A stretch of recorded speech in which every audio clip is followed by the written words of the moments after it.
welcome to this week's edition of GC Live Fowl Balls. As always, I'm Intern Joe. Next to me is my co-host, Mr. Jack Veltri. Jack, big weekend at Founders Park this weekend. How you doing, boss? How are you? What happened this weekend? Yeah, I don't know. Not much. Can anyone clarify what he's talking about? Yeah, I heard there was a baseball series though, and yeah. I suppose it went well, right? Am I wrong? Yeah, I mean, My sources tell me it was an okay weekend. Yeah. And Dave already calling you out from the jump. We will get to our predictions. Yeah. Don't judge me by my wins. Judge me by my losers, because I have very few. So, but no, man, it was a good weekend for South Carolina. We'll dive into it all episode long. Don't worry. But yeah, I mean, I was wrong, but hey, I mean, South Carolina had a fantastic weekend. Any way you look at it. Yeah, absolutely. We will start breaking it all down right after we tell you about our good friend Clint Hammond. Clint Hammond is our presenting sponsor tonight. He's our good friend. Are you in need of help with your mortgage? Call our good friend Clint Hammond of the Movement Mortgage Network. He's been in the mortgage industry since 2003, which allows him to help everyone from the first-time home buyer to the complicated and complex jumbo buyer. Whether you're looking to purchase a new home or refinance, nothing is more important than a well-thought-out financial strategy that comes with 5-star customer service. He's even helped out our very own Wes Mitchell and former Gamecock quarterback and my post-game co-host, Perry Orth, with their mortgages. So give Clint a call at 803-576-4450. Once again, 803-576-4450 for all of your mortgage needs. As we're back. And so, Jack, big weekend. Very, very, very big weekend. I guess starting off, is this team like as good as we think it is? Like, is it good enough to start, buying tickets to Omaha and stuff? Like, where are we at? Let me just get this out of the way. They are really good. Let's not act like they're not good at this point. I mean, they just took down the number 3 team in the country, swept them in really convincing fashion. But as for Omaha, I would slow my roll on that a little bit. It might not be what everyone wants to hear, but there is still a long way to go in this season. They'll have a nice, I think, more chill weekend with Auburn coming into town, and then it gets right back. He gets right back to it with, some other competition. You still have Kentucky, Arkansas, Tennessee's even getting better. If you didn't watch the Vols this weekend, or the baseballs as some call them, they took 2 out of 3 from Vanderbilt, if I'm not mistaken. And I mean, I was watching yesterday's game, and I think they run ruled them. It was like 17-1. So, that's down the road. That's the last series of the season, but that's a team that, will be fighting to get to the regionals as maybe a 2 or 3 seed, but we'll see what happens. And then I'm forgetting one other team in there, I think, but you still got some good opponents down the road. But yeah, overall, focusing on South Carolina, that's what the show's about. I think they had a really solid weekend. And I think right now they're at 6, Joe? Yeah, currently it's 6. I mean, the rankings haven't really come out. Yeah, and I think the RPI, I think they had them at 1 or 2. They're at 1 now with the updated RPI because that just dropped. I'm teetering back and forth. I'm not sure. Me personally, I do think they need to be up higher. But just jumping up 5 spots to 1, I'm not sure if that's likely. I'm not sure what other teams have done this weekend yet. I know Florida obviously got swept. They're going down a bit. But I do think South Carolina will get into the top 3 at the very least. But I think, in my personal opinion, if I was the one deciding it, I'd put South Carolina at 1. I just don't think there's a better team in the country right now. I think they are playing their best brand of baseball. Their one blemish, I think, is Vanderbilt, and that's really it so far. They've just looked way, way better this season than anything I've seen in recent history. Yeah, I mean, I also think that this series was very big to kind of get back on track after Vanderbilt. You needed a big series at home, that home cooking, like we were talking about. I think we saw the offensive outpouring on Thursday. 13-3 is a big margin. And Moose was able to get it done in high fashion in the seventh. I was at that game. It was electric. We'll get to the weekend that was at Founders in terms of fans a little bit later. But yeah, I mean, offensively, I think this team showed a number of different things. They drew a lot of walks. They were able to hit in the clutch. They were able to put up runs when they needed to and kind of space it out too. It's not like all the runs came in one big inning. It was a very consistent effort. So I mean, I think buying your ticket to Omaha, unless you want to save money on flights and stuff. I mean, Yeah. I think it might be a little too early, but they're showing the signs, right? I mean, at this point in the year, this is exactly what you want to see for a team that would go that far. So far so good, but I wouldn't go that far yet. It's baseball too. At the end of the day, there's games that you're going to lose just because of the baseball gods aren't on your side that day. So I mean that happens, but so I think this team is really, really, really good, but it's just tough. College baseball is hard. So, I'm not buying my ticket to Omaha quite yet. I don't know about you, Jack, but Yeah. we're almost there. We're getting there. Now, to say I haven't thought about a trip to Omaha, like I have. I mean, let's be real. Will I be buying tickets or anything, or plane tickets or anything? No, I think I'll wait. I just think I know South. I think right now South Carolina can beat anybody. I don't care who you're really throwing out there, even teams that are just not in the SEC. But I just think you never know. You might run into a team that gets really hot in tournament play, and then you head into regionals. You're getting teams from all over the country. You just never know what they're going to bring. Especially, assuming the regional will be and supers will be in Columbia, which is a nice advantage for them. But you just never know. You might run into a team that has you got everything going for them, while South Carolina at any minute could cool off and kind of go back down to earth a little bit.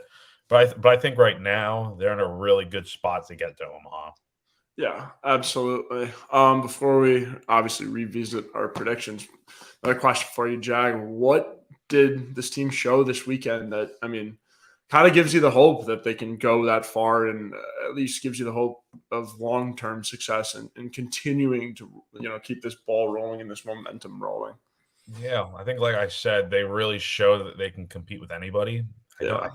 I think they have a lot of good opponents left on the rest of the regular season schedule, but I think they can beat anyone on that schedule right now, and I think they can roll through Hoover. I honestly, I do think they could go just rolling through any opponent that's in their way right now, even in regionals and supers, and maybe even Omaha.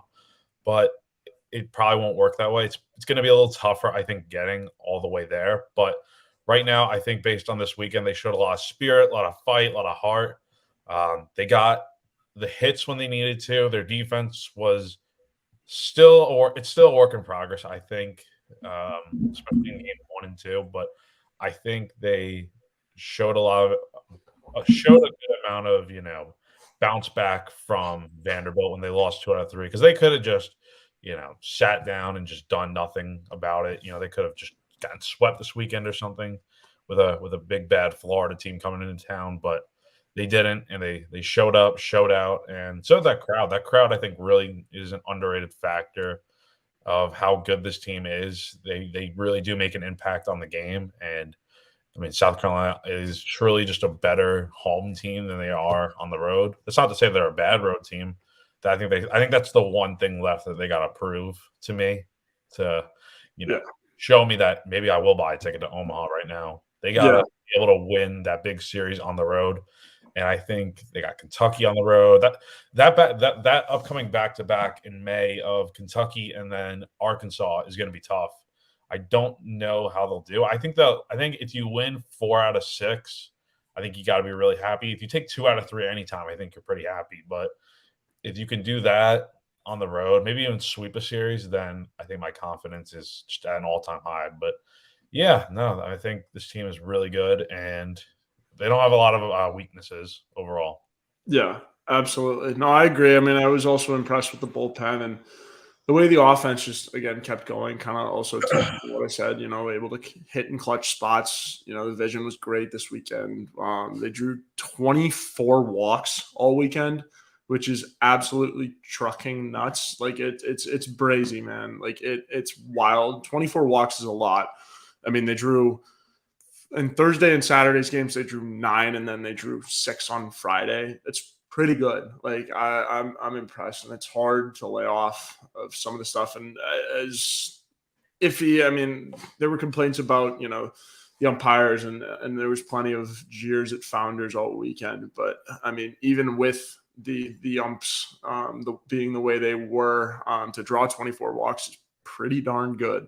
So that gives me a lot of hope. And two, it's just a matter of how complete they've been playing all year and beating a team like Florida. And I liked the point that Craig brought up about, the regional and then the super, knock on wood. I think, the atmosphere at Founders Park is electric. It's one of the best in college baseball, and we know how well this team plays at home. So I think that definitely plays into it. And I think also too, not related, I guess related to the team, but nothing that the team can control, but the fan base as well. Like, say you do host that super regional, or that regional and super regional, the fans themselves showed the quality and showed that they're going to be a home field advantage, and it's really going to be electric again.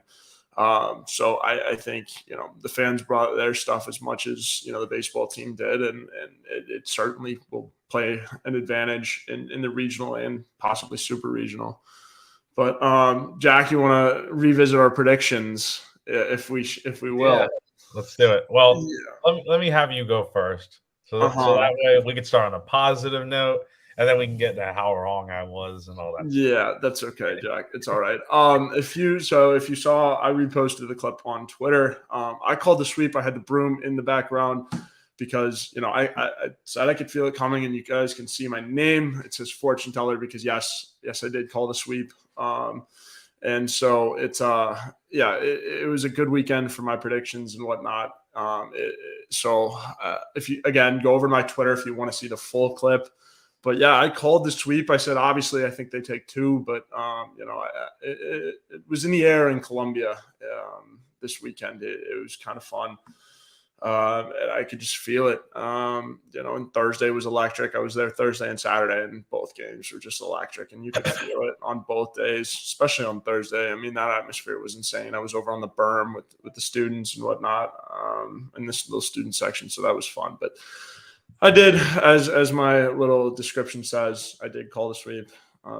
Here's my one pat on the back there for that. But yeah, no, I just kind of felt it in the air, and it's good. I mean, I'm glad the broom gets to make an appearance. And Jack, also happy BYOB episode. # bring your own brooms. Yeah, didn't bring one, but it's okay. Absolutely. I don't think I deserve to bring one, to be honest. Yeah, it's okay. Yeah. Now for all the hate I get, I didn't pick this team to lose.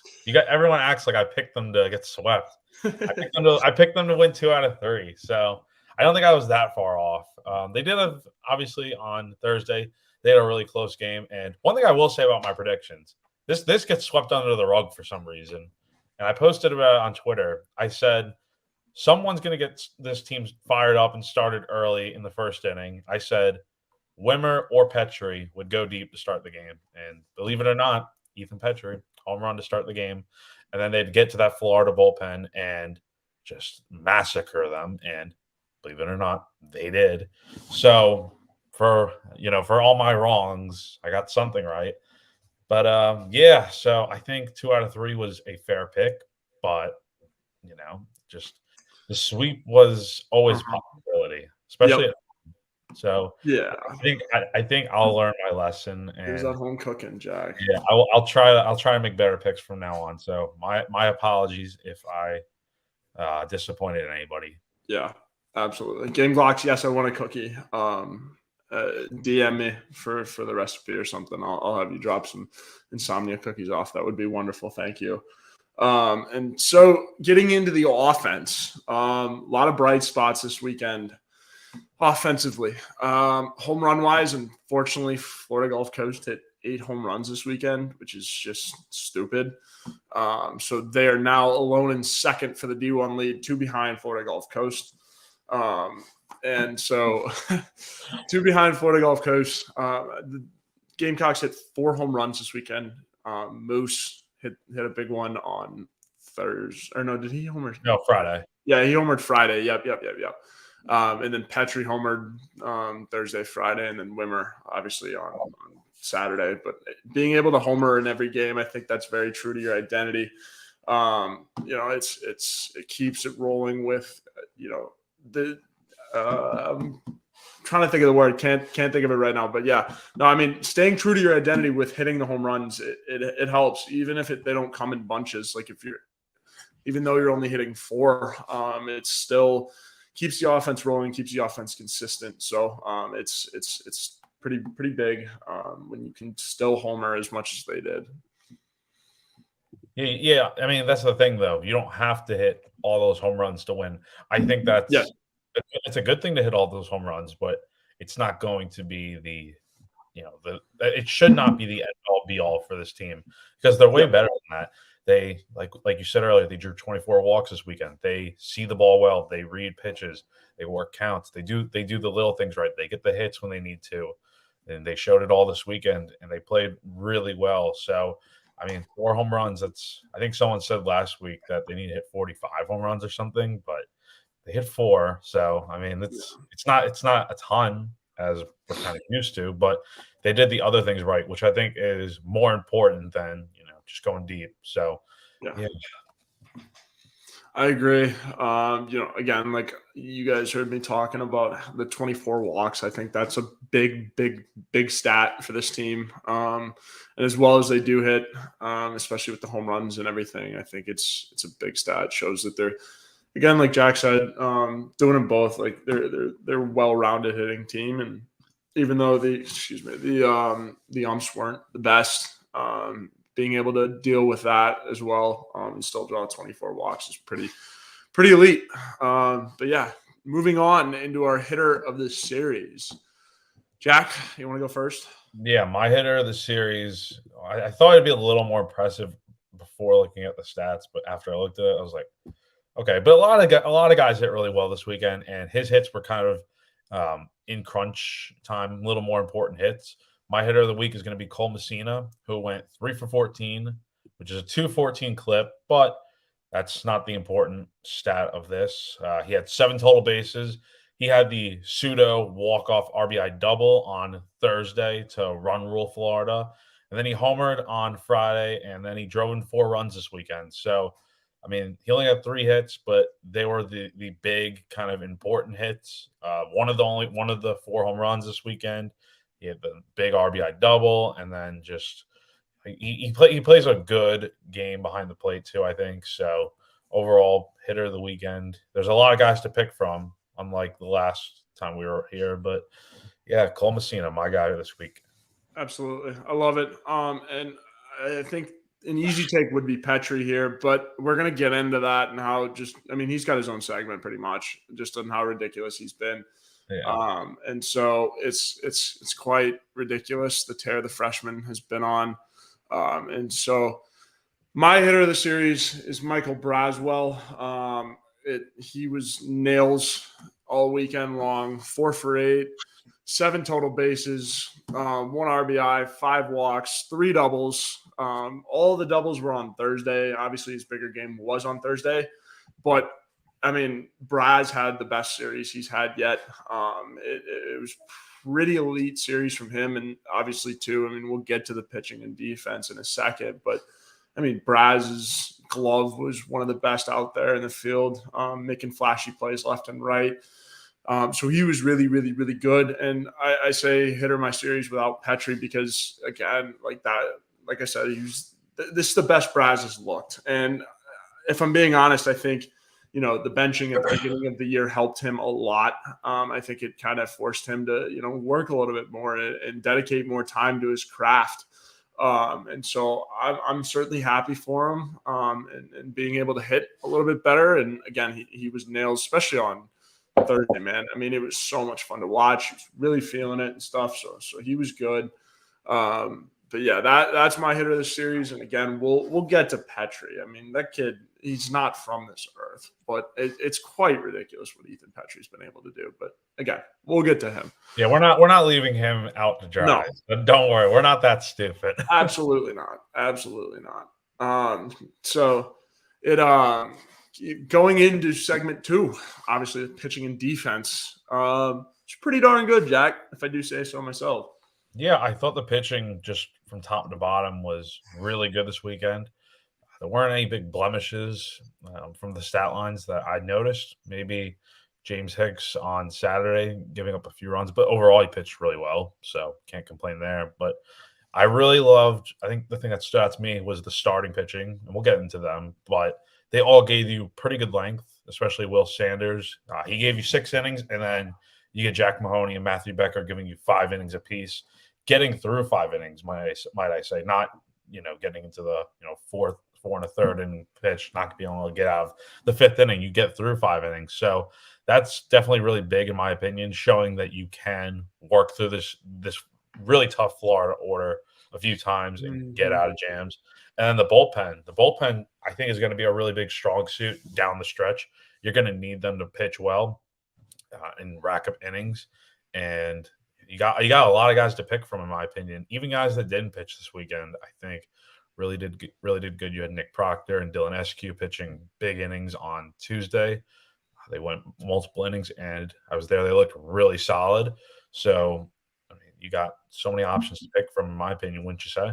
Yeah, absolutely. And I mean, I think this weekend, again, going back to things this team has done well for the long-term success. I think the bullpen kind of showed that, and the starters are really coming into their own. Unfortunately, you're still without Noah Hall, but Matthew Becker has really shown that he is the replacement. He is that dude coming in for Noah Hall. But do I think Becker needs to replace Noah Hall? I'm not quite sold on that yet, but Becker's been nails in replacement, and he's been nails out of the bullpen too. He's been great. And so I mean, I think how Will Sanders pitched on Thursday was unbelievable. I think it was his best outing yet. But again, we'll get to that. I'll preview and give you a little sneak peek of my obviously pitcher of the series.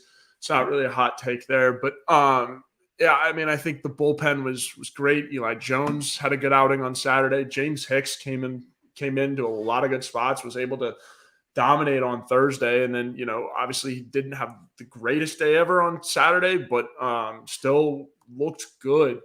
And so, I mean, Jack, my question for you on the bullpen is is the bullpen good enough, to go far? Do they have that many options out of the bullpen to make it? And as well as I do, college baseball in the postseason is all about the pitching. It's how deep you are in the bullpen. So, I mean, what are your thoughts on that? Is this team deep enough? I think they are. I mean, they are leaps and bounds better than they were last year. So that's a good first step, I think. But more so than that, you have really, I mean, literally anyone you throw out there, I think can really get the job done. Now, do I think guys like Brett Thomas are going to get the job done? Probably not. But you're not pitching him. That's not really a big worry. I think guys, you could literally throw. I could probably name. I don't know how many guys are in this bullpen in total, but I could probably rattle off 7, 8 guys that I'm really confident in. I think actually Sweat, Proctor, Eskew. Jer's nasty. Yeah, Jer's nasty. He's underrated, honestly. Very underrated. Bullpen, in my opinion, not a starter right now. I'm not gonna waste time naming all of these guys. I know I said I could, but Veach, yeah, on the spot, yeah, Veach. But yeah, anyway, there you go. it's a subtle reference to this weekend. But anyway, I think it doesn't really matter the spot. I think these guys can all do the job. Kingston really said it himself. With Hall being out, you need guys that can take up 6, 7 innings. on any given day. And I think if South Carolina's pitching didn't start well, I think the bullpen could really pick it up and save a game, honestly. So I think just anyone you throw in there, it doesn't really matter who, maybe besides Brett Thomas, I think you're in a really good spot. Yeah, absolutely. Dave says, "Stop being confident in Proctor, you silly goose."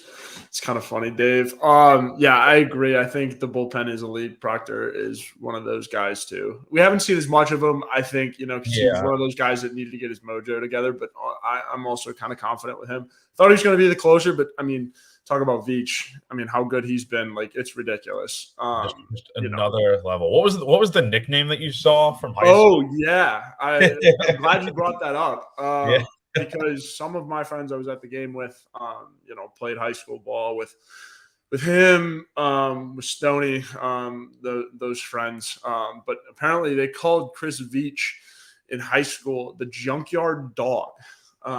And that's electric. So I tweeted that, and then I was getting a couple texts about it. My buddy was getting texts about it. And apparently every time he goes into the game, their group chat just explodes with the junkyard dog. So I think that's electric. It's perfect. It's very fitting for Veach because, he's been, again, lights out of the bullpen. And I think he's the closer now. There's no doubt about it this weekend, after this weekend. I think he is the closer. He's the guy that you're calling on. And I can't remember his walkout song, but it's also elite. Oh my gosh! And shout out James Hicks real quick for Paint It Black as a walkout song. Paint It Black's a good walk-up song. Colin said it wasn't good, but I'm like, what? Oh no. For a pitcher, and especially in the spot that Hicks was in on Thursday, Founders Park erupted for that. Yeah. It's just, and for a bullpen guy that you coming in a tough spot, Paint It Black is legitimate. Yeah. So I agree. And with the walk-up songs, I think so. He's got 2 walk-up songs, one for hitting and one for pitching. Mm-hmm. One of them is Marvin Gaye. I want to say the other one is. Oh, I know. That was random. The Sweet Escape by Gwen Stefani. Yes. That's. It's also elite. Oh God, I think that's the song he comes out to for pitching. Yes, it is. Marvin Gaye is for hitting. I can't remember what song it is, but yeah, Junkyard Dog. The Junkyard Dog. The nickname. Oof, says Dave. Yeah, I'm not gonna bark at people. I don't go to University of Georgia, nor do I like being barked at by 40-year-old men at a Waffle House after every single Georgia game. So I will leave that opinion is not here nor there, but woe dogs, right?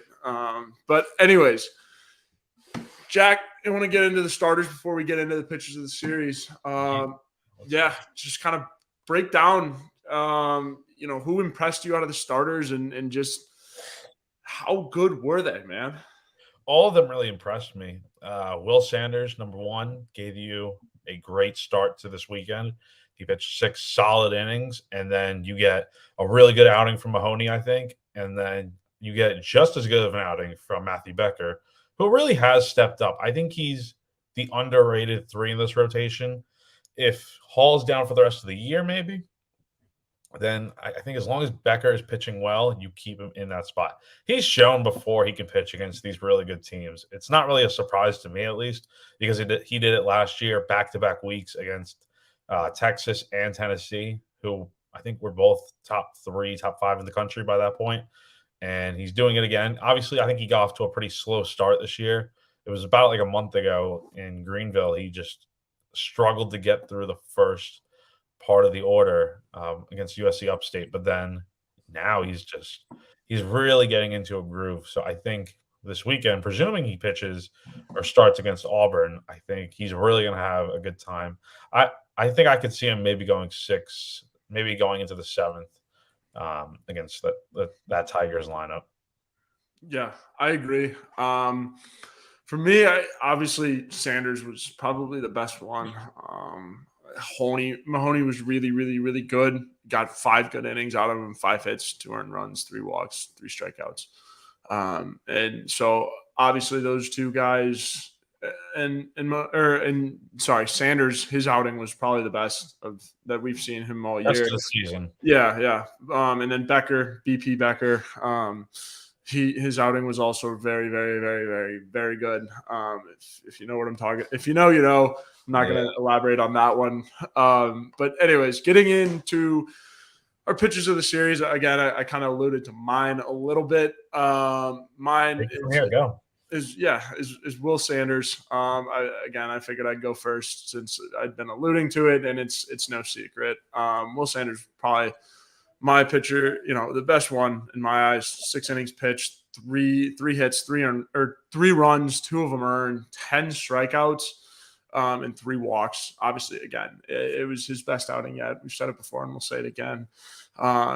Best outing so far this season. Again, last week we talked about, just how he's been building up towards, bigger and better. And I think this weekend was the first time that he looked like the, MLB draft pick, like all the hype behind him, Will Sanders. Like he played like that freaking dude, man. Like he was him this weekend, and he knew it for sure. So he brought that kind of swagger with him, and I shout out to Will because again he did all that and more, and was a big part of the reason why there was a run rule on Thursday night. Because he was just locked in for 6 innings, and the offense was able to go behind him, and I also think that's another big thing for Will is when the offense is clicking behind him. It's a whole different ball game when he's getting that run support. He pitches a little bit more freely. So big outing from Will Sanders. Yeah, you need him to definitely, if you want to get to Omaha, you need him to be the dude. Yeah, I think you need 6-7 innings out of him every single start when it comes time for regional play. And I think he can really give you that. I think from this point forward, maybe you see another 1, maybe 2 not amazing starts, but I think he'll give you, at least 5 good innings at the very minimum.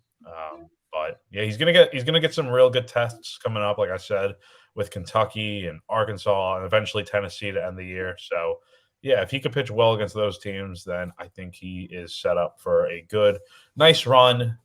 Maybe to Omaha, but yeah, absolutely. Getting into my pitcher of the week, though, I think there are a lot of really solid options. It's always nice when you have good options compared to last week, where I think it was kind of just far and few.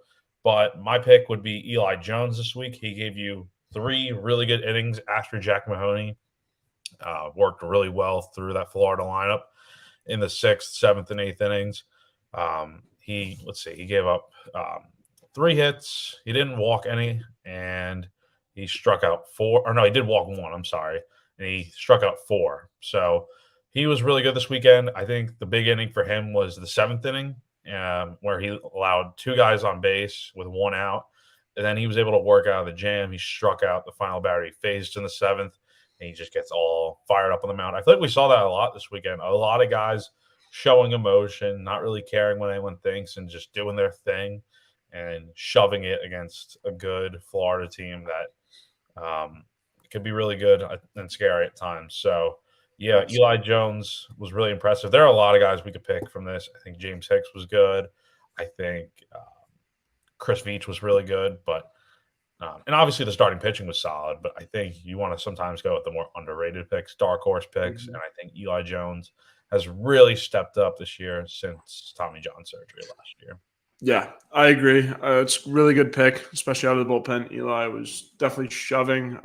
Again, talk about a guy who's been building up to, his best self and just keeps continuing to improve. That's Eli Jones. Also, elite flow. He's got some elite lettuce flowing out the back of his hat, I must say. So shout out Eli Jones as he is Jack's pitcher of the week. Jack, you want to tell the people about our second sponsor, Liberty Tax? I would be honored. So Taxity is that uncertain feeling you get right before doing taxes, but you don't have to go through it alone. The tax team at Liberty Tax in Irmo, Lexington, and Columbia will walk you through the process, clear up any confusion, and guarantee you'll get the biggest possible refund or your money back. It's tax time. If you're in a hurry for your refund, call on the tax team at Liberty Tax. Fast, accurate, and guaranteed. On the other hand, though, if you think you might be owing Uncle Sam, talk to the Liberty Tax team to make sure you're not paying more than you should owe.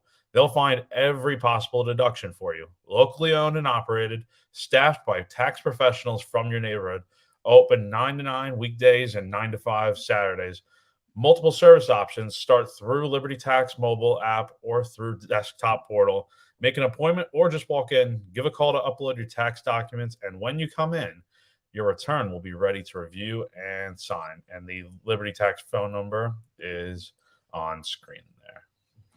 Yeah, absolutely. You can give them a call at 803-462-5576. Once again, their number is 803-462-5576. Give them a call for all your tax needs. As you might be needing to tidy up some taxes. I know tax day was last week, but you never know. So give them a call for all of your tax needs. Jack, obviously there's another SEC series this weekend. I don't necessarily want to take the shine away from Florida, but we do have to, go over Auburn because again, I don't think there's enough talk on. They're not anything super special. I guess we'll give a quick look and then our predictions real quick before we go back into Florida and then wrap it up. Yeah. So Auburn just came off of beating Mississippi State 2 out of 3. What'd you say, Joe? They walked off today? Was that right? Yeah, they hit a walk-off. I think it was 12-11. It was they had some high-scoring games this weekend. It's really high-scoring games. I haven't done a deep look into their stats and stuff, but they're not awesome. I mean, 22-16, 7-11 in the SEC. I believe that's the updated from their website.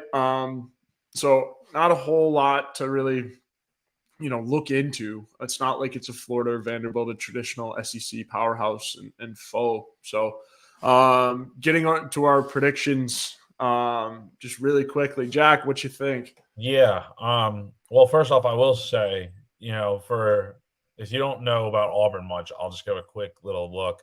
I think South Carolina had a lot of trouble with them last year. This team Auburn was really good last year. They made it to Omaha, I think, if I'm not mistaken. Maybe they might have lost to Oregon State in the Super Regionals, but nevertheless, Auburn was really good last year. But they lost some guys. They lost Sonny DeShera, the biggest one. I think he plays in the Angels organization now. But what Auburn does have this year, despite not being very good, I think they're heading in the right direction.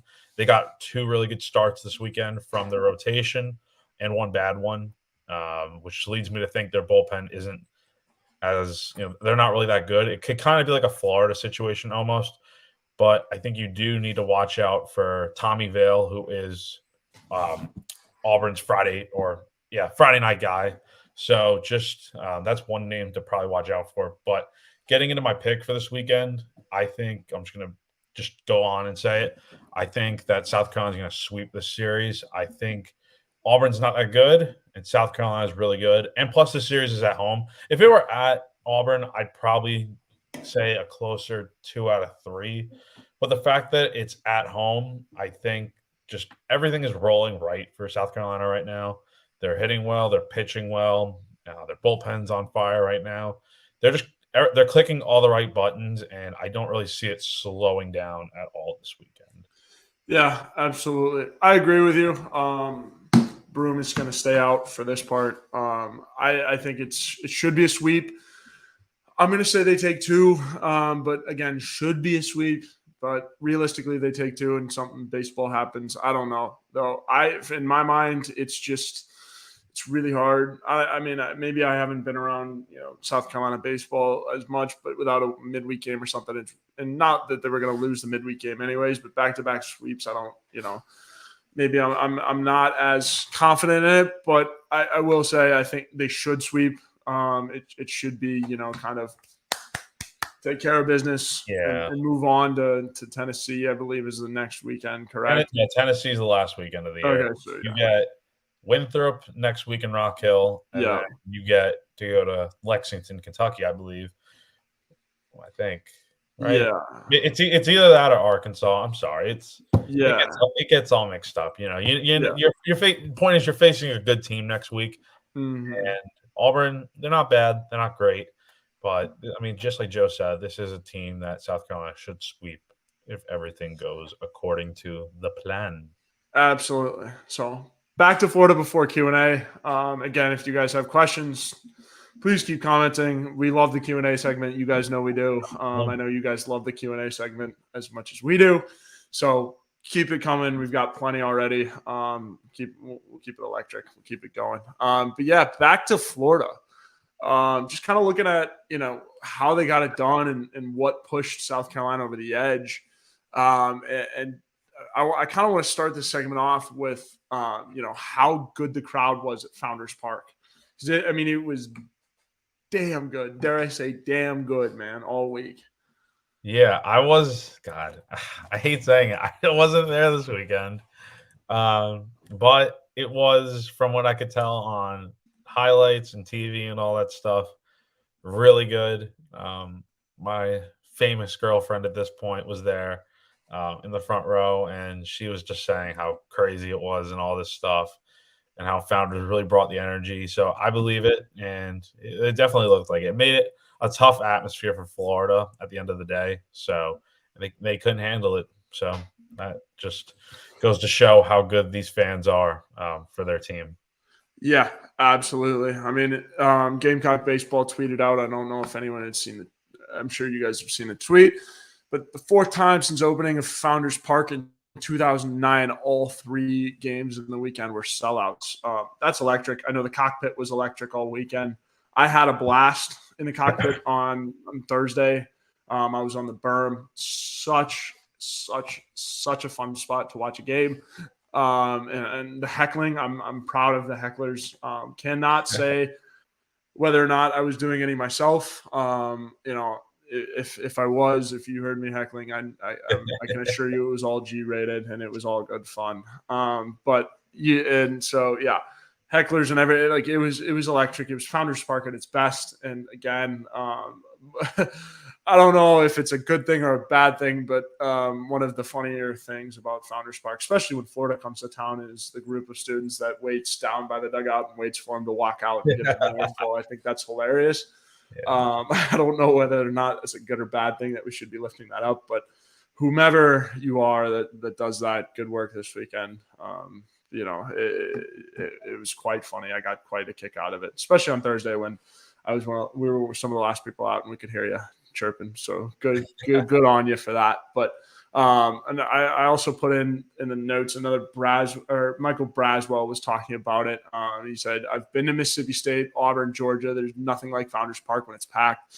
No one comes into Founders and beats us. That's our mindset." And I think it's a really good one, especially looking ahead to the regional and possibly the super regional. I think this team loves playing at Founders Park. It's that home cooking we've talked about.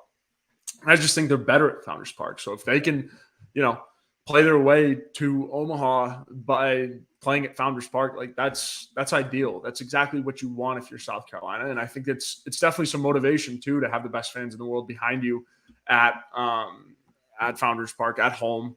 They hit bombs in this ballpark as well. So it's just there's nothing better than home cooking, Jack. Quite literally. It's like I said, it's where dreams come to die, right? Yeah, exactly. Yeah, this team is just so good at home. And like I said, I think they can take one of those big series on the road and maybe sweep. That'll be the ultimate test, I think, for them left in this regular season. But right now, why not the Gamecocks at home? Don't bet against them at home. If you're making picks in Vegas, don't bet against them at Founders. Yeah, that's absolutely not. So kind of getting into our Ethan Petri segment. Guy is pretty electric. The little 5-second tribute before I get copyrighted to Ice Cube. Shout out Ethan Petri for that. The Ice Cube. I hope to God I don't get anything trademarked or copyrighted. I don't think. I thought I found the loophole, but anyways, moving on. Elite walk-up song that is Check Yourself. I'm glad he respects the throwback rap, as I'm a big fan of Ice Cube and that whole generation and whatnot. So I also think it's a very, very, very big deal, for Petri to be in his groove, have the same walk-up song, and just be himself. I obviously I think it gets him going. It gets everyone at Founders going. Can confirm it does get everyone at Founders going. So yeah, Jack, tell me about Ethan Petri. Something that we don't know, maybe. Well, my girlfriend loves him still, so that's something that we need to know. Other than that, talking about baseball related stuff. What can't this guy do? I mean, he's literally Superman for this team. If you want to make a superhero reference to it, but just I didn't see all this coming back in the fall. I remember watching him, and I think I saw John Whittle tweeted about it. I think he only had one home run in however many at bats he took during the fall. I just didn't think he looked that good. I heard what he could be, but what I saw just wasn't anything overly impressive. But ever since that first or second series of the season, just everything has clicked for him, and he hasn't slowed down one bit. Sure, his average has dropped a tick. I mean, he's hitting like 427. It's okay, I guess, right? Yeah, it's pretty And good. he's got a team leading 20 bombs.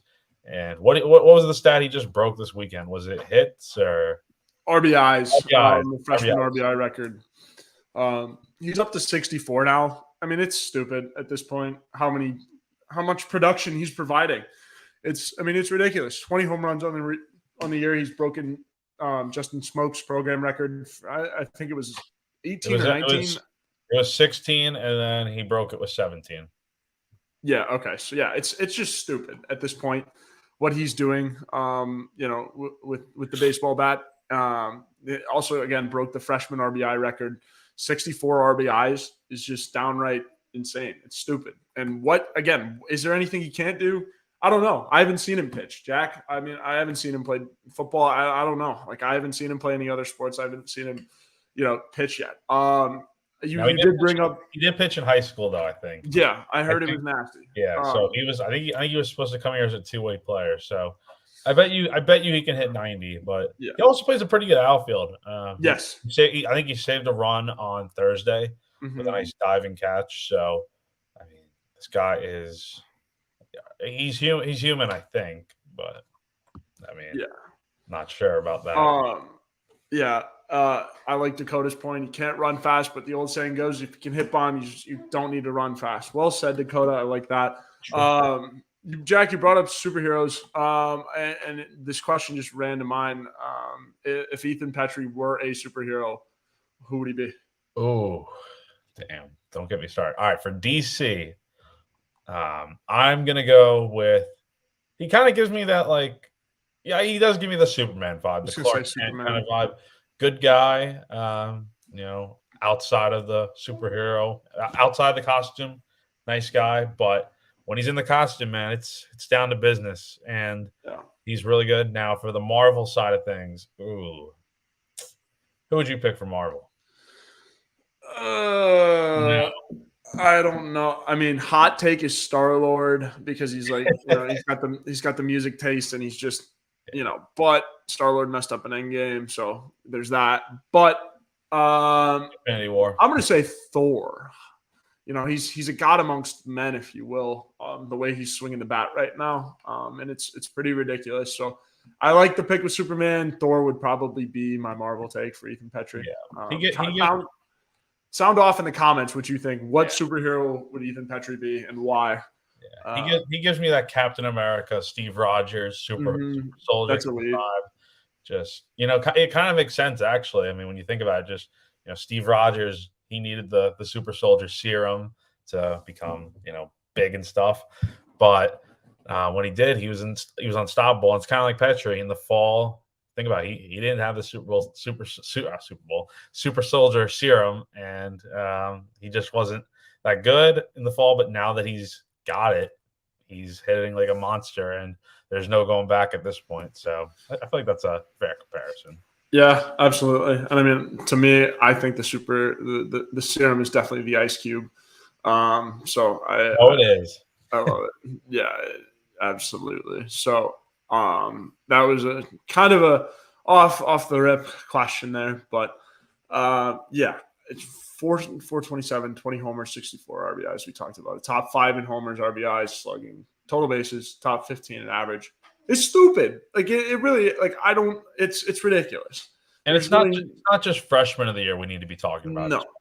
That's can he win SEC Player of the Year and possibly NCAA Player of the Year? Yeah, I think he could definitely. What's the award? The Golden Spikes Award. Yes. I think he will definitely, as long as he keeps this pace. I think 30 homers would be the minimum I think he'll hit this year. I think he can definitely get to be a finalist for the Golden Spikes, and as well as the SEC Player of the Year. I think there's only a select few guys that have really stood out this year. What's that guy from Georgia has been hitting really well. Charlie, I can't remember his last name, but he's been hitting really well, high average. I think one of the tops in the SEC. And then you've obviously got Dylan Cruz and Paul Skeens from LSU.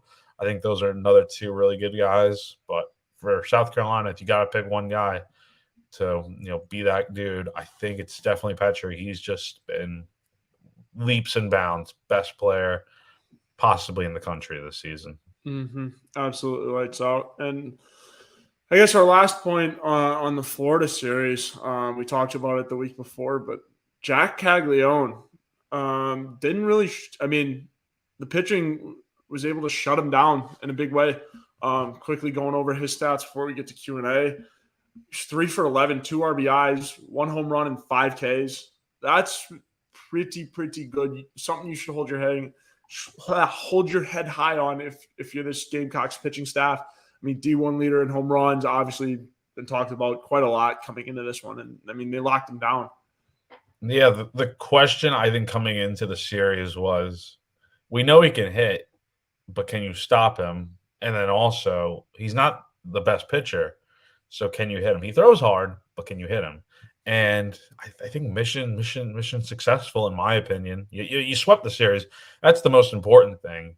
It doesn't really matter how Caglione played, but I think he definitely gave South Carolina some troubles in that lineup. But I think just overall, like Gamecocks just said, the staff really had a good game plan for him, and they didn't compromise either. They didn't just solely focus on him and then let the other guys go ahead and do what they do. They had a game plan for everybody, it seemed like, and especially Caglione. And then the pitching side of it, I think all weekend they did a really good job drawing walks, getting guys on base, moving them over, hitting with runners in scoring position, doing all the little things right. And I think it was a little tougher with Caglione compared to the rest of the series, but overall, I think just a job well done against him this weekend. Yeah, absolutely. I agree. And pitching wasn't as much of a worry coming into it. I think the bats did a good job of really cracking down and getting to him early. So that is that. Getting into the Q&A segment. Again, you guys know it as well as we do. It is penultimate Q&A segment. As it's always how we close out our shows. You guys have been asking questions. It's been really, really, really good. So we've got a bunch of them queued up. Keep asking them. We'll answer everyone. We appreciate all you guys sticking around, watching the show. So yeah, getting into it. Justin Martin, should Kingston get a statue? Jack? Hell no. I don't care what. Okay, my take on it is just look. He's a good manager. Nice dude. What has he really done to deserve a statue? I just want you to think about it in your head for a minute. Okay, he had the first losing season since 1996 last year. The farthest he's made with this team is the Super Regional. He came 1 game away in, I think, 18 against Arkansas. And and Victoria is right. I mean, why hasn't Ray Tanner gotten one? Think about it that way. Ray Tanner's done more than Kingston's done in his entire coaching career, honestly. And I just don't think he's there yet. Now, if he wins, if you get to Omaha, that does not make you deserving of a statue, I don't think. But if you win multiple times, maybe even one time, honestly, it would be enough. then I think we could start talking about a statue. But you got to think about the other coaches that haven't even gotten one. I think in just other sports, Dawn will get one eventually. Maybe even Shane Beamer someday if he wins a national championship. But the statues, they don't come. Look, if they gave a statue out for winning seasons, there would be no room to walk around Founders Park or any stadium for that matter. You got to give statues to the right guys that deserve them. That's why there's only so few of them at South Carolina. The best of the best deserve them. And Kingston's good, but he's got some work to do with that. Yeah, I mean, Tanner's numbers up in the outfield. I believe is his number as a coach. So I can see that if Kingston and Monty just keep going. And also, too, I mean, if the dynamic duo sticks together and Monty wants to be here, retire them both if they have a run like Tanner did. I mean, honestly, getting a statue now, Justin, I get the satire in that too, but I think a statue just a little bit of a stretch. That's a stretch. Just a little bit. But it's not unreasonable. Yeah. Yep. Kevin asking, can we do anything in Hoover for once? It's been a while since we've done anything in the SEC tournament. Looking ahead to the SEC tournament, yeah, I think it's going to be really interesting. A lot of good teams in the SEC. They have struggled in Hoover. Yeah, it's a good point, Kevin. And again, I'm interested to see how this team does. Playing on the road, they haven't been quite as good. So, I mean, I think they get past a couple rounds, but Vandy and LSU still scare me. Florida clearly doesn't scare me anymore, but Vandy and LSU still do. So, Jack, I don't know what you think. Yeah, I'm aware of their struggles in Hoover. I've talked to the 10 and 11 teams in the past. I know this weekend everyone said it feels like 2010. Well, I mean, I guess you could say that if they don't do well in Hoover. It's not a sure bet that they'll do good or bad. I think at the very least they're gonna. I'm not totally sure how the whole system works with the seeding and double buys and all that, but you got to think South Carolina right now, they're the top team in the SEC right now. As long as it holds up, they'll be the top team facing off against weaker competition at first. I think when you do get to the Vanderbilts and the Florida, not really, but schools like that, maybe even I think Tennessee is definitely one of the scarier opponents if they continue to play well. So I think they'll do something in Hoover. Not sure if it's going to end up in a tournament title because you got to remember, I mean, it's just game after game after game leading up to that championship Sunday. So it's going to be tough, but I do think they've got what it takes to do it. I think the biggest takeaway from it, if they can do it, is the starting pitching has to do well because you're going to need guys that go on short rest. And I don't know if Kingston will really play that card because at that point, South Carolina will already be a lock for hosting a regional by that point if they continue to keep it up. So they might not want to risk throwing Will Sanders on like 3 days rest or something. You might give a start to Eli Jones or Jerzenbeck or something, even if it means you don't win a championship. But I don't think they need to win one to host a tournament or host the regional. But we'll see what happens. I think they can if their pitching holds up. And need I remind you, they are currently on top of the SEC East. It's going to be tough to get a regular season SEC title with LSU in the mix, but it would be nice to get an SEC East regular season title as they are somehow ahead of Vanderbilt. I haven't done the math on that, but yeah, so I agree with you, Jack. You should have home field advantage, and I mean, you're going for an NCAA title. If the SEC title is what you're playing for, you're doing it wrong. You're playing for the wrong reasons. Yeah. If no one makes it back this season, which I think is bigger than it's ever been, we have to put him in the bullpen, right? Beckner looked really sharp. Chris, I'm going to disagree with you here. It just kind of depends on how Noah's feeling, right? Because he was so good when he was, playing and not hurt. It kind of just depends on how severe the injury really is. And two, it also depends on how he looks in his first start out. If they just give him the green light and be like, all right, go ahead. I think you give him 2 or 3 starts of bad play before you'd be like, all right, you might need to switch him back in the bullpen. But he was your ace he's been, I mean, just downright elite and filthy, nasty, disgusting shoving. So even as good as Becker's looked, BP Becker has been so darn good in replacement, but BP Becker has also been great out of the bullpen. And I've talked about his curveball. It's absolutely dope, sick, nasty. It's disgusting. I don't know how French and Messina try to catch that thing. It's just stupid. So I don't know. As good as Becker's looked, I still think you go with Hall. Yeah, I will counteract you on that and say Becker right now. Hall in the past, I think when he started here, he was a reliever. Even at App State, he was a reliever as well. So I don't think it's out of the ordinary to put him in that spot. But it really just depends. If Becker pitches if he's continuing to start well, keep riding with the hot hand. Don't change anything, and let Noah come out of the bullpen at first just to work his way back up. But I mean, even in Hoover, like I said, you're going to need guys that can start, and let's see by that point if he can get a good start maybe in Hoover. But that would be my take. Shout out to my guy, famously Garnet Hoover, definitely is hexed, especially. But again, like we said, if you're playing for the SEC championship, you're doing it for the wrong reasons. But getting into our next one, Chris, we appreciate the question. Wayne asks, Joe, thoughts on me shooting a 103 today? Wayne, I'm proud of you. It's pretty good. Not bad as we had talked about before. 103 is probably what I shot last Thursday. It was ugly day for Joe, but maybe Wayne, if you hit my DMs, we'll be able to run around this, have a round this summer.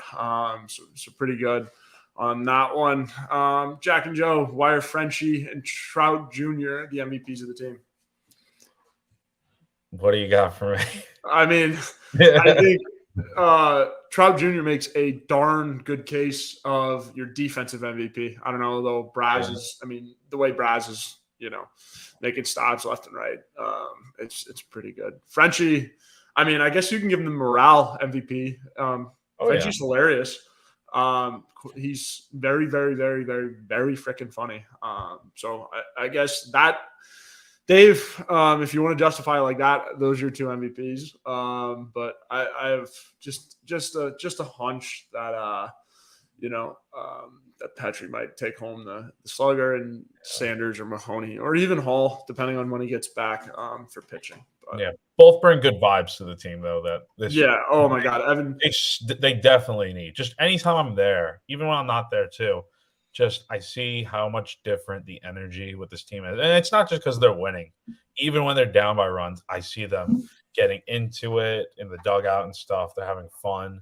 They're playing loose, and it's just miles different from anything I saw last year. It was like they were at a funeral last year, if I'm being quite honest. So yeah, absolutely. No, so I agree. And shout out Evan Stone. That's my guy. We're trying to get him on the show too. That'd be elite. Comment if you'd like to see Evan Stone or what player you would like to see. That'd be sick. Currently working on that, and also currently working on adding a call-in function after finals week. We've got requests for that.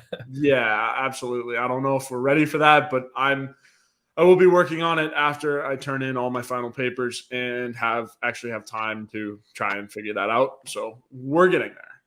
But yeah, so Game Glocks asks, why is Jack obsessed with Nick Proctor?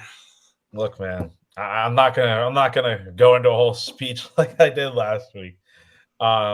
Look, he's just a great. I think he's a really good pitcher, good ad for this team, and just like I said before, I got to interview him last summer, and he just seemed like the right fit for this team. He's brought good energy and all that stuff. And I'm not obsessed with him. He's just a good pitcher and whatnot. Nice guy. But yeah, other than that, and it's funny because last week when we had the show, it was like the day after I was covering, and I don't even know if he had like spoken to the media yet this season, but when he pitched really good, he got to speak to the media and all that. And then I wrote a dope story on him, and so I mean, I'm not obsessed, but I'm just he's doing a good job for this team. So I agree. I like him purely because of his walkout song. Kung Fu Fighting is elite. And oddly enough, in honor of Nick Proctor, I bumped it in the car. I made one of my buddies listen to it because it was on one of my random playlists or whatever, and it came up, and I'm like, we're not skipping this. Shout out Nick Proctor. Gets the people going. Yeah, absolutely. Wayne, for Q&A, thoughts on me using a 7-iron from the tee box? I mean, if it were a par 4, I'm going to guess your back hurts, or you just can't hit the driver. Driver's hardest club to hit in the bag, not just for you, for anybody. So no shame in that. If you're using it on a par 3, great. Depending on where you were playing at, if it's a short par 3, if you're using a 7-iron, I'm assuming you can do some good things with a golf ball. But yeah, nothing wrong with it, especially if your back's killing you, as I'm saying. You are saying in the comments. Gamecocks, I want a cookie or something? And I'm guessing this is from the predictions. Yeah, again, I would love a cookie. And I did. I misspoke. But yeah, I hit my DMs. I would love some insomnia cookies. I'll send you my address and we can get that rolling. Yes, I would love a cookies. I would love some cookies for calling the sweep. Please and thank you. Joe, why are your lights off? Can't pay the power bill. It's the lights aren't off. It's better lighting. I don't want any backlighting from the back. I'd rather have lights, my ring light out in front of me. So there's that, and that's why I can definitely pay the power bill. But that's that. It's better. Petri's plate discipline or Joe's golf game? Ethan Petri's plate discipline. Quite literally, my golf game currently is atrocious. I did not play well last Thursday. I don't even want to talk about it. You was going to ask me tomorrow, on Tuesday, to bring the scorecard. I'm actually busy tomorrow night, but that's a different story. You was going to ask me for the scorecard and everything there. And believe me, I didn't forget it on purpose. I had a decent back nine, but I can tell you about my golf game all night. But no, Petri's plate discipline, it's freaking elite. My golf game is in a bad place right now. FG, and shout out my guy FG. Just dropped off some Masters gear for him. One of my good friends. If you're not following him on Twitter, this is a free shout out. Consider this a free shout out. I just followed him. Where's my follow though? Yeah, he'll follow you back. Don't worry, Jack. Yeah. Kevin asks, what is y'all's opinion on Florida not coming out for handshakes? It's a good question, Kevin. Very, very good question. Yeah, look, are we really surprised? It's not just the fact that they got swept this weekend and all this stuff. I think there's a bit of a rivalry here with South Carolina and Florida. Obviously, they got O'Sullivan as their head coach and whatnot. And, it's just Florida doesn't like these fans and all this stuff. And they don't like South Carolina. So, whatever. It is what it is, I guess. So, better luck next time, I guess. Yeah, absolutely. No, I agree. I think it's a rivalry. It's SEC baseball. It was chippy all weekend. I think it's obviously not classy, but at the same time, it sends a message. It is what it is. It is kind of a knock on Florida, but it's nothing to read super far into. It is very on brand with Florida baseball, and just kind of the way they've been ever. So I don't know. It's kind of where I'm at. But Kevin, I appreciate the question. It's a good one. Chris asks again, is it better to put Noah Hall in the pen if he comes back? I think we kind of answered that one with the first one. Let's give a one-word answer for this one. No. Yes. Next question. Put Noah Hall back or in the pen if he comes back? Next question. Oh my goodness! No, you gotta break it down. You can't say yes.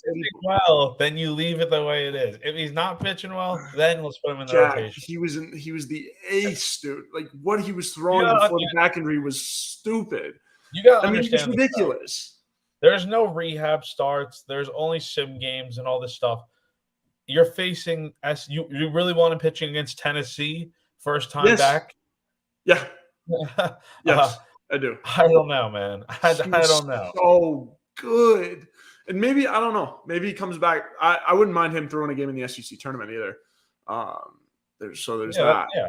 We'll see. It's not like I'm not confident in him in the rotation. I just think. And I don't think if he does come back, I don't think they'll put him in a spot super, hectic to begin with. Like, I don't think they'll throw him in the fire just immediately against Tennessee. No. I it's a tough question, Chris. I like it. Maybe you might see him out of the pen first. I don't know, but I think it might do something to his confidence. I don't know. Starting pitchers are weird. So it's an interesting take, Jack. I'm surprised you said yes. Kind of caught me off guard. GC Dano asks, "What's the deal with Kingston's bodyguard?" Internal joke. Yeah, I mean, I guess David Cromer started doing it. It was in the Vanderbilt series. I think we really started to notice it. Colin noticed it first, I think. Yeah, I think it was. Yeah, Cromer stood behind Kingston or next to him when he's at home for press conferences with sunglasses on. Lately, he's rolled the sleeves up and stuff. He's just stood there as Secret Agent Cromer, I guess, as he'll be known as now. I mean, hey, it's good to see he's chiseling out a role in this team for first time forever, it feels like. But, yeah, I don't really know what the joke behind it is. I think it's just something just to keep them loose, to be honest. I feel like we've seen in the past, if you followed this team for a long time, they had Fear of the Fish once upon a time. They had the spirit stick. I mean, it's just another thing that I think is going to keep rolling. Now I'm interested to see what happens. I would love Kingston to bring him out during a loss too, maybe just to, I don't know, just to see, because I don't think this would just be a win thing. My whole thing is, like, I think he was there in a loss, and, like, he was basically like the bodyguard for tough questions or something. Maybe that's the case. That's what I think it was. I think it's hilarious. David Cromer, I've actually seen him downtown in 5 Points. My buddies have seen him downtown. I got to Subway late, but they saw him, Kevin Madden, and they just were chopping it up. And then I got to Subway and they were there, but whatnot. But they said David Cromer was an elite human. I've heard nothing but good things. He's hilarious. I'm glad he's definitely a morale guy. The team loves him and stuff. Yeah. Can he ball? Not quite, but I'm glad this is. Well, he hasn't had his chance to shine yet. That's kiss David Cromer. Like, it's all that and more. Like, it's everything like you want. And all the guys are hyping him up and stuff and whatever. Like, it's perfect. Put him in the lineup for when his senior day does come around. I don't even know. It feels like he's been here for like 30 years with his heritage and all that. But put him in the lineup for senior day whenever that time comes. Booking it right now. It might be like 2 years from now. He's going 3 for 5 with a pair of doubles and a dinger. I like it. Well, we'll see. But bold. We'll come Jack back. And Joe, can you go over the injuries and ETA when we will get these guys back, if at all? McGillis, Hall, etc. So I'm going to start with Gavin Costas. Costas has a lung issue. I don't think it's super major. Doctors are Kingston said the doctors don't think it's a whole lot, or they're hoping it's not much. I'm not sure how. I believe it was through the collisions and just kind of diving, but I don't know if it spawned organically or not. So Costas has the lung issue. McGillis is still dealing with the knee, right? No, I think it's his arm. Oh, yeah, I think it's his wrist. Yeah, his arm. He was wearing a brace or cast, whatever it is. Yeah. But it was 6 weeks, and I believe it happened in the LSU series. So that's what, like 3 weeks ago now, maybe. Oh no, McGillis! I thought that happened. I thought it was LSU. No, it was LSU because he hit the grand slam against them. Oh yeah, that's true. So if it's only been 3 weeks and he's only supposed to be out 6, I think we look at. I doubt Arkansas. I would say he'll be ready by Tennessee. That'd be my prediction. I agree. I think Tennessee's the jumping off point, but I've also heard things that have said that he might be ready a little bit sooner. We'll see. And then obviously Noah Hall is dealing with back issues. We don't know the full extent of that. We'll find out more this week, hopefully. Yeah, we will. So that I don't think it's anything serious, but with the back, you never know. And then last guy is Lee Croy. He's dealing with a hamstring injury. Yeah, hamstring. He kind of on Tuesday, he was running down to first, and next thing you know, he's on the ground. And it looked like he might have been able to come back into the game, but just for precaution's sake, you take him out and give him a few days off. Now, I do think this whole week of rest was very good. Or it will be very good, I should say, that they don't have a midweek game this week. And it gives guys just a little bit of time to heal up. I think he'll be back in the lineup this week. I think him and Costas will definitely be back. I would be shocked if Lecroy's not back. So yeah, and I mean, it all depends on like how they're doing in the series too. If they're up by a bunch of runs and just kicking the crap out of Auburn, I don't see any reason to rush either of those guys back. And so yeah, Will was out against Mississippi State. McGillis didn't play against LSU. I think it was Petri that hit the grand slam, if I'm not mistaken. So thank you, Dakota, for that correction. But yeah, and from what I've heard, the Lecroy injury is not serious at all. He's just being cautious about it, and you don't want him running a whole lot and just making it worse. So there's that. Gamecock Dave asks, Jack, can your girlfriend set me up? Preferably a girl who comes from an Italian family. I don't know, Dave. You're gonna have to ask Victoria. Yeah, that's not my call, but And Dave was asking for a follow back on Twitter, Jack. I think I did follow him, but then I'm gonna be honest, man. Yeah. So Dave, you might be missing it. I was like, whatever. I'll follow you back if you want. Dakota asked Q&A, what is Jack's honest opinion about Evan, Mike Trout Jr., Stone, and Frenchie Dumpy, and why does he think they should be in the lineup every game since we haven't lost a game since they have started? Like I said, I think they bring a good mojo to this team. I think Stone is a phenomenal defender, good speed, decent hitter. Dutch Fork, Silver Foxes, Colin Taylor, fellow alum. Mm-hmm. And then Frenchie, he is a nice catcher to have on this team. Just brings a lot of energy and stuff. He's a likable dude, like Joe was saying. And then why I think they should be in the lineup every game. I don't know about French being in the lineup every day, just because you got Moose. I mean, unless you want to move Moose to first. That's actually a good point. If, let's say, Casas isn't able to go this weekend, then I think you move Messina to first. You put French behind the plate, and then you leave the Stoner out in the outfield doing his thing. So yeah, I think Stone is here to stay in this lineup. I agree. But Frenchie, it just depends on who's in and who's out. Yeah, I agree. Obviously, both two really good morale guys, and Frenchie has done his work, right? Like he hasn't been bad. He had a nice weekend for South Carolina. Not the worst bat in the lineup, and unfortunately, Tippett is struggling, but and he's hitting ninth and whatever. And Tippett's a true freshman. He'll turn around. Yeah, exactly. That happens. Like I did want to bring this up too. Is like Tippett struggles. I credit that to being a true freshman. Like I don't really blame him at all for not being able to hit. And granted, Ethan Petri is the one anomaly, but Tippett is just he's having a tough weekend. Also, too, French, very very very good viable option at catcher if you need him to be. Moose is obviously the guy, but I love Frenchie. Hilarious. Can really swing the bat, and very good option. And then obviously I'm very high on Evan Trout Jr., Mike Trout Jr. The chosen. Good friend. I'm biased because I'm friends with him, but that's my guy. Very very good human, very good person, and stuff like that. We're trying to get him on the show. Still working on that. Hopefully soon. We'll see. But moving on. Dave asked, serious question. Did you guys know how overrated Caglione was as a pitcher? Dude had a 4.7 plus ERA before Sunday. I didn't. Well, if you watched the show last week, Gamecock Dave, you would have known that he wasn't that good of a pitcher. We laid it out. We lay it out every week. So we did. If you're not watching the show, what are you doing?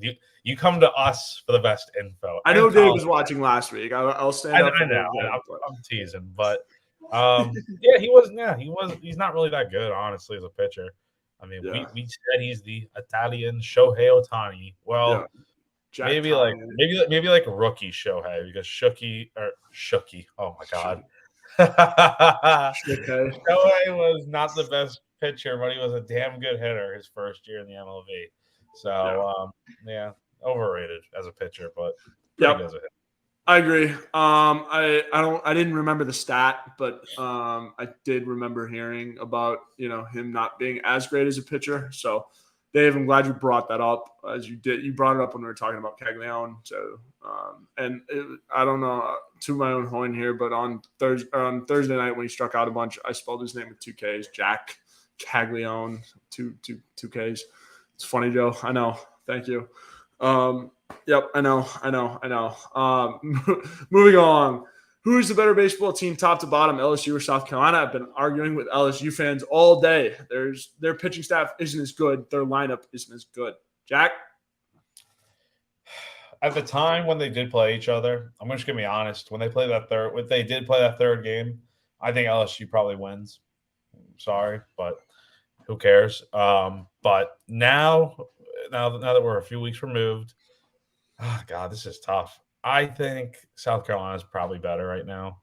They're just rolling, but I don't know. I mean, we'll see. I think if you have to pair Skeens versus Sanders up in a winner-take-all SEC tournament or regional game or whatever, or even like a College World Series game, shoot, man, I'd probably go Skeens, but I don't know, man. I don't know. In a best of 3, I'm probably going Carolina. So.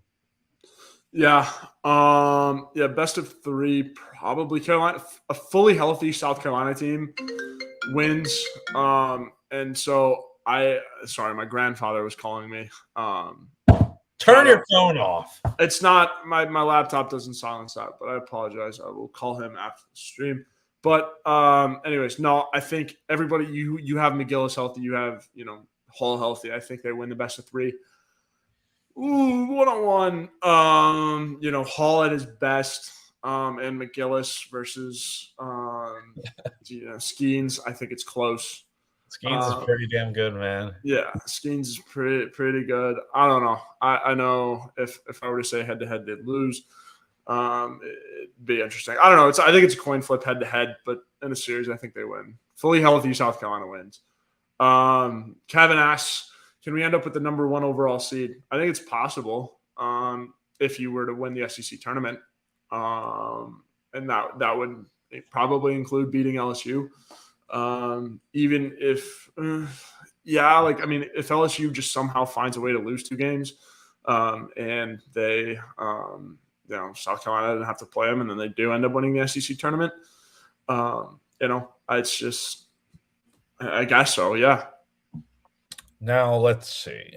I'm not sure what LSU did this weekend, but I think right now South Carolina will be in the top 3 this weekend, along with Wake, assuming Wake didn't do anything bad this weekend. But those are the top 3 teams that will be competing for that number 1 overall seed. I haven't really seen much of Wake since they're not in the SEC and whatnot, but I've seen a lot more LSU. It just really depends what Carolina does. If Carolina runs the table the rest of the year, and I don't even know if they have to win the SEC tournament. I mean, as long as LSU doesn't win the tournament and South Carolina doesn't win the tournament, then I guess Carolina probably – I don't really know. I mean, right now, if I'm taking a guess, I'm going to say that probably South Carolina gets the number 1 overall seed just with the way they're playing. They really do look unstoppable right now, and maybe that'll be different in a few weeks, but right now just looks like they could end up with the number 1 seed. Yeah, I agree. Justin asks, this is provocative. Justin, shout out to you. Is Nick Proctor the best bullpen arm we have? One word answer on this one, Jack? 2 words. Damn right. Yeah, and my answer is no. Absolutely not. Look, without bias. Is right here, by the way, so I had to make sure that was loud and clear. Yeah. Without bias. Best bullpen arm, or best arm in general. Healthy Noah Hall. No. Best arm in general. But best bullpen arm, Veach. Veach, Kate Austin. Oh, my God. I forgot his name earlier. Kate Austin. He's so good, too. Kate Austin. Also, Nick Proctor, though. Shout out. We talk about it all the time on the show, how our bullpen has so many starters in it that just shove out of the bullpen. It's quite honestly ridiculous. So, Justin, appreciate that one. It's always a fun time. Craig asks, is Petri a lock for freshman of the year, or is the kid from Georgia going to give him a run for it?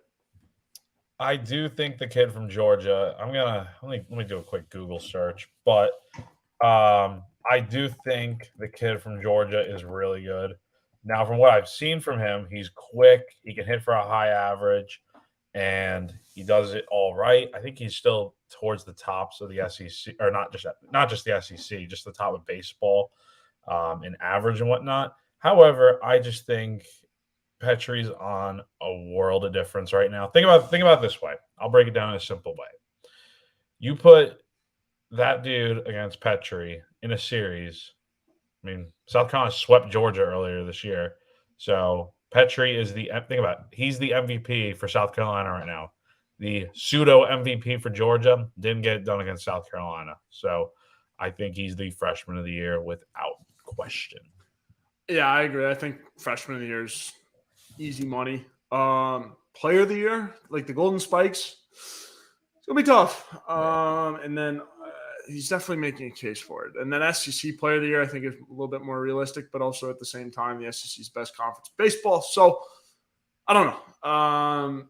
Freshman of the Year, yeah, I think it's a lock. But if you're talking about Player of the Year, like all around Player of the Year and then Golden Spikes, it's gonna be tougher. But moving on. Jack and Jill, is Kingston going to win Coach of the Year? Gamecocks, I'm glad you brought this up because, yeah, I think he's a slept-on pick for it because, I mean, you always look at, teams and coaches that, have kind of turned the program around and looking at what happened last year. I think, yeah, I mean, he's definitely in the running for it. It's not a bad take. And Gamecocks, I'm not sure if you were being serious with this take or not, but yeah, I mean, I wouldn't be shocked if he's in the running for it, right? Like, Jack, am I off here or not? No, I think this is actually a serious take. I think, like I said earlier, Kingston, man, I mean, to put it lightly, South Carolina had a rough year last year.